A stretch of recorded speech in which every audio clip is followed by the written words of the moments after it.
If you sucked all of the moisture out of your brain and broke it down to its constituent nutritional content, what would it look like? Most of the weight of your dehydrated brain would come from fats, also known as lipids. In the remaining brain matter, you would find proteins and amino acids, traces of micronutrients, and glucose. The brain is, of course, more than just the sum of its nutritional parts, but each component does have a distinct impact on functioning, development, mood, and energy. So that post-lunch apathy or late-night alertness you might be feeling, well, that could simply be the effects of food on your brain. Of the fats in your brain, the superstars are omegas 3 and 6. These essential fatty acids, which have been linked to preventing degenerative brain conditions, must come from our diets. So eating omega-rich foods like nuts, seeds, and fatty fish is crucial to the creation and maintenance of cell membranes. And while omegas are good fats for your brain, long-term consumption of other fats, like trans and saturated fats, may compromise brain health. Meanwhile, proteins and amino acids, the building block nutrients of growth and development, manipulate how we feel and behave. Amino acids contain the precursors to neurotransmitters, the chemical messengers that carry signals between neurons, affecting things like mood, sleep, attentiveness, and weight. They're one of the reasons we might feel calm after eating a large plate of pasta, or more alert after a protein-rich meal. The complex combinations of compounds in food can stimulate brain cells to release mood-altering norepinephrine, dopamine, and serotonin. But getting to your brain cells is tricky, and amino acids have to compete for limited access. A diet with a range of foods helps maintain a balanced combination of brain messengers and keeps your mood from getting skewed in one direction or the other. Like the other organs in our bodies, our brains also benefit from a steady supply of micronutrients. Antioxidants in fruits and vegetables strengthen the brain to fight off free radicals that destroy brain cells, enabling your brain to work well for a longer period of time. And without powerful micronutrients like the vitamins B6, B12, and folic acid, our brains would be susceptible to brain disease and mental decline. Trace amounts of the minerals iron, copper, zinc, and sodium are also fundamental to brain health and early cognitive development.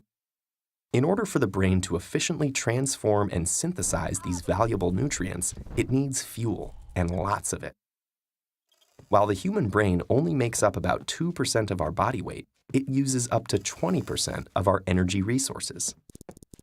Most of this energy comes from carbohydrates that our body digests into glucose or blood sugar.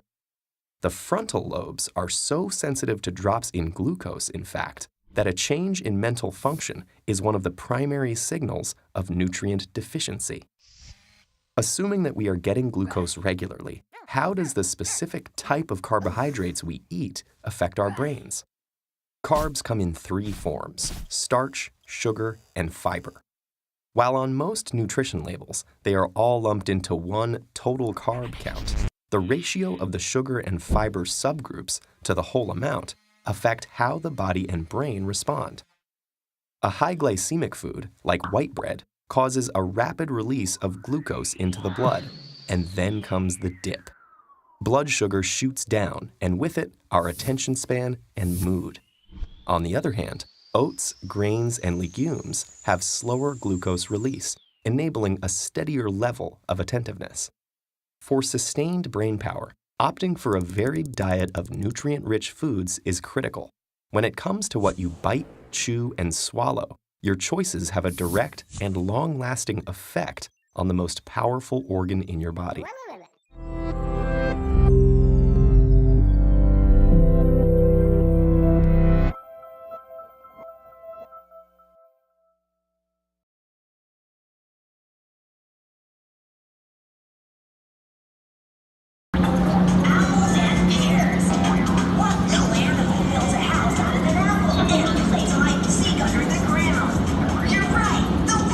Oh, I know. Whoa, she's fast. Whoa. Two birds are breastfeeding. How was my children?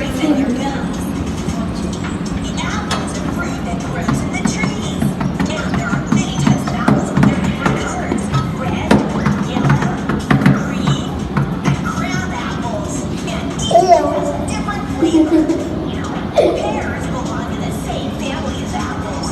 And how do you eat them? You can eat the apple without peeling at any time during one day. Roasted, or as jam or jelly. Apples and pears, you can create bread dishes. That's my kid. Salads, and taste. Any way you cook them, they are good. An apple or a pear are sources of energy because they contain And then there's minerals, carbohydrates, and fiber. Eating apples and pears what is helps that? us cold, Bird. digest better, and they protect you from diseases. Remember, if you want to be strong and healthy, don't forget, eat an apple at least once a day. Eat healthy, be healthy.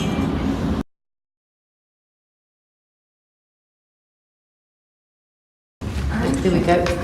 Passing those down, please. Can you stop? I'm just going to take this all out. You're welcome.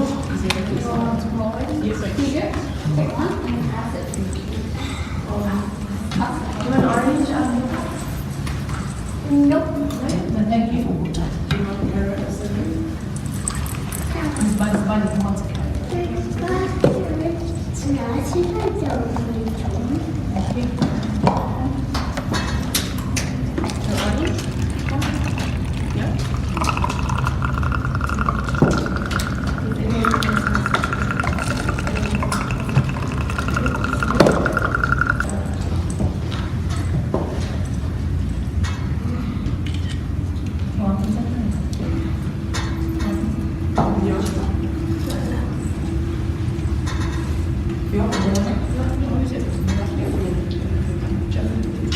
That would burn my tongue. Do you want to burn your tongue? So I'm old enough to eat it.